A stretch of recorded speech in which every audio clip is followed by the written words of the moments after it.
The MPavilion's real imprimatur is to experiment. The MPavilion sits in the same site every year, and a really underutilised park close to transport, close to the city.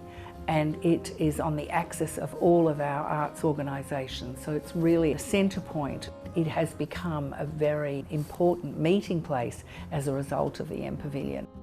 Amanda Levete came to my attention well over 10 years ago when she designed the Birmingham Selfridges store in 2003, and given that my business is retail, I was very interested in the bravery and courage she showed in that commission.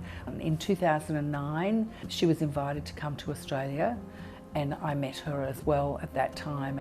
In terms of Amanda's work, her pushing of technology and the MPavilion's continued ability to allow experimentation with architecture has been our major emphasis this year. And Milgrom, who are a Brisbane company, are working together with us to achieve this new material that Amanda would like to showcase in the pavilion.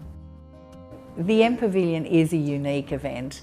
It really stands alone as not only an architectural gem, but it's a wonder of collaboration. I had a great desire for a public-private partnership. My foundation was prepared to support the MPavilion, and then I went to the City of Melbourne with the idea, and they were incredibly enthusiastic. So then it spawned a whole lot of ideas around how we could expand the public-private partnership, and the Australia Council came on board, which involved the federal government. And then I went to the ANZ Bank, and they really loved the idea. So then it became a public-private corporate partnership, which I think is a really interesting model for the future of the arts in general.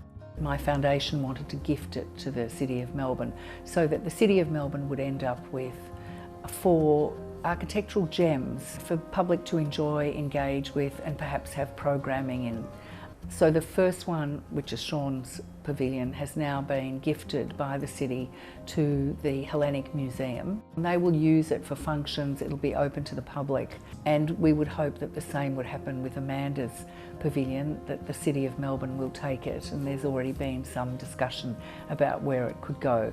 My vision's really been twofold. One is a social vision that inclusion is very, very important in the field of design and architecture, and the other is an economic vision, because actually design and architecture represents around $7 billion to the Victorian economy. It employs around 173,000 people. It has about 40,000 students involved in tertiary education. And so it has big economic outcomes for Victoria, which have the capacity to grow